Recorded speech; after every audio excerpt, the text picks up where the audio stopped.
17 Februari 2023, World Ottoman Heritage and Legacy Tour. Ketibaan dan kedatangan seorang generasi keturunan yang kelima daripada Sultan Abdul Hamid II, Syehzadi Tunku Putra Mahkota. Datangnya bersama dengan segerombolan, saya dimaklumkan ada 10 orang. Saya nak mulakan dia agak meremang peristiwa ni sebab dia berlaku dekat kita. Kenapa kita? Sultan adalah raja muda keturunan Sultan Abdul Hamid yang pertama diizin Allah untuk memijak kaki ke bumi Istanbul setelah 65 tahun. Setelah 65 tahun tidak ada darah daging keturunan Turki Uthmaniyah di bumi Istanbul. Sehingga kan, maklumat kasar, ada yang sebahagiannya dikristiankan di Eropah, di Turki, di Greece yang sudah apa? Yang sudah dibaptiskan. Kalau tak dikristiankan pun, yang telah di Eropah kan, hilang jati diri, tak boleh cakap Turki, tak boleh baca Quran. Ni geng-geng Uthmani.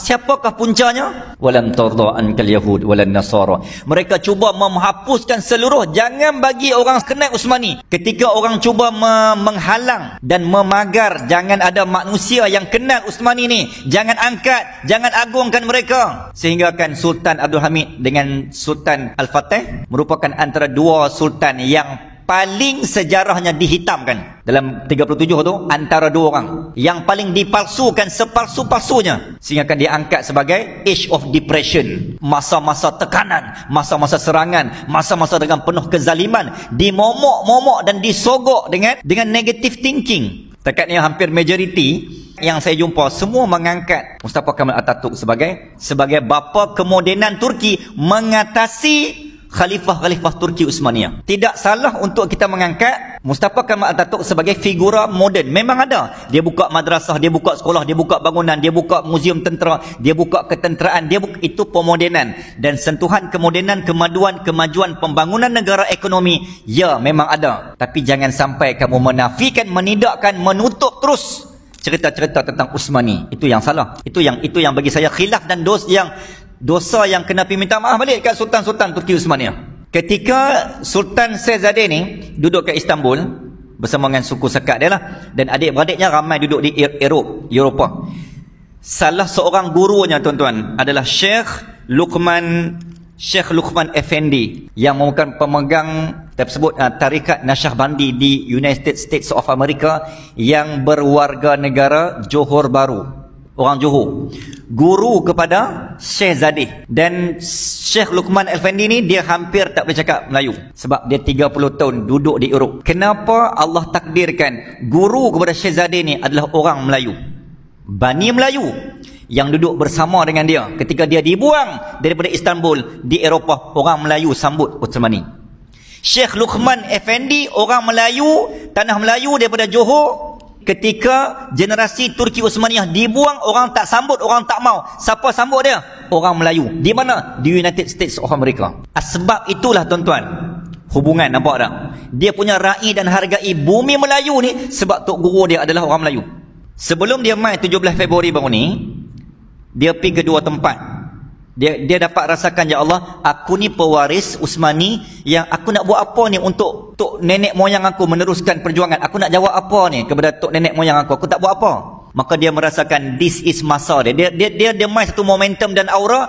Ini masanya. Aku kena sampai, aku kena perjuang, aku kena sambung, aku kena teruskan. Ini masanya. Kenapa disebut masanya tuan-tuan? Adakah ia ada kaitan dengan 2023 dengan 2024?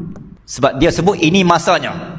Sebelum dia mai ke Malaysia, dia pergi ke Madinah, bermunajat, bertawasul dengan Rasulullah sallallahu alaihi wasallam. Selepas dia menziarahi dua makam ni, makam Rasulullah dengan makam Wali Songo yang tok nenek moyang dia hantar di Aceh tuan-tuan.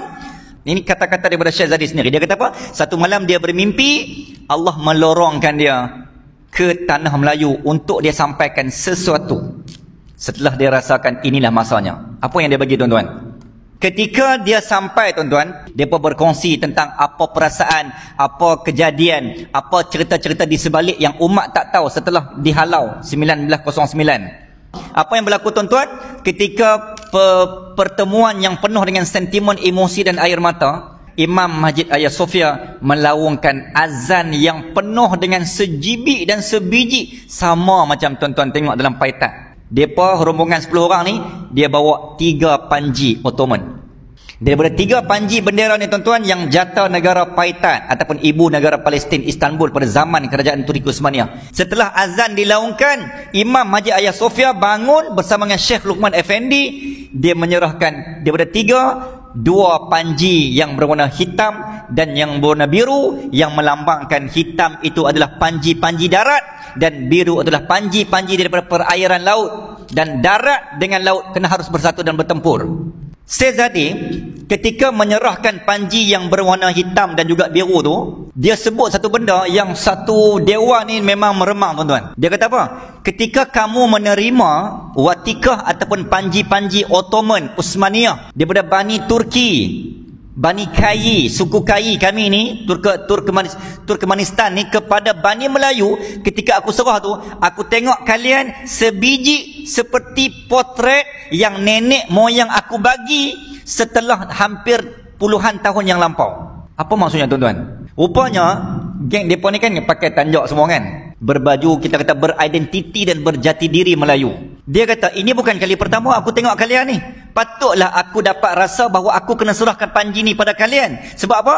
Puluhan tahun yang lalu nenek moyang aku dia pun dah cerita dah satu potret dan gambar tu macam yang kamu pakai. Apa maksudnya tuan-tuan? Maksudnya ketika mana Sultan Abdul Hamid dan Sultan Turki Uthmaniyah, mereka telah menyimpan potret Laksmana Melayu Melaka dan digantung dalam istana termasuk Istana Yildiz. Dan sebab tu dalam dapatan tuan-tuan, Tom Paris dalam bukunya Suma Oriental, Sallallahu Muhammad, Profesor Naqib Al-Atas pernah menulis ada satu potret dan manuskrip yang dibawa lari oleh Portugis waktu tu ketika merampas Melaka. Cuma salinan yang ni yang sepanjang seduk pi tuan-tuan, seduk cari. Potret ni yang disebut oleh Sezadi ni sebenarnya dia kata satu ada dekat di Raja Lisbon tu lah. Potret apa tuan-tuan? Potret Sultan Turki Uthmaniyah berdiri sebelah Laksmana daripada Melayu Melaka yang pakai sebiji macam ni. Sebab tu dia kata aku familiar dengan pakaian kalian sebab aku dah tengok puluhan tahun yang lampau. Kalau Uthmani dengan Melayu tak ada kaitan, dia kata ni pakaian apa ni? Ni baju apa ni? Tuan-tuan jangan terkejut. Dan songkok kita pun juga adalah asal daripada Fes. Fes tu pakaian tarbus 3 Abdul. Fes itulah melahirkan songkok. Nampak tak? Itu baru hubungan songkok dengan tanah Melayu, dengan Uthmani. Bani Melayu memegang panji Ottoman yang diserahkan oleh Sezadi yang dalam dasarnya ada darah Sultan Uthmaniyah, Sultan Abdul Hamid yang telah berjuang sehingga titisan nyawa yang terakhir. Maka tuan-tuan, mereka pegang baru ni, saya tanya apa yang kalian rasa, apa yang akhi rasa bila pegang bendera.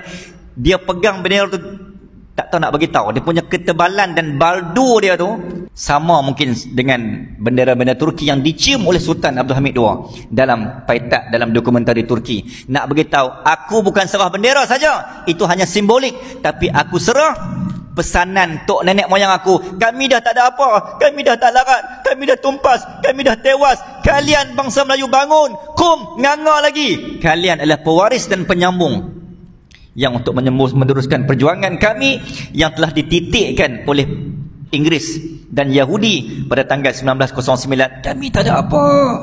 Tolong Bani Melayu. Dalam tangan kalian ada keris, dalam tangan kalian ada pedang. Kamu akan kembali kepada zaman itu. Dan kami tak ada benda tu. Sebab semua senjata infanteri dan artileri yang bersifatkan besi adalah asal daripada tangan kamu, bumi Melayu. Dan benda itu akan diguna pakai ketika kamu membantu Panji Al-Mahdi memenangkan bumi kami ketika Konstantinopel akan di-Istanbulkan kembali. Maka itu antara sebab dia kata kenapa aku mai cari hamba. Dan bendera Panji ni ada di Kelang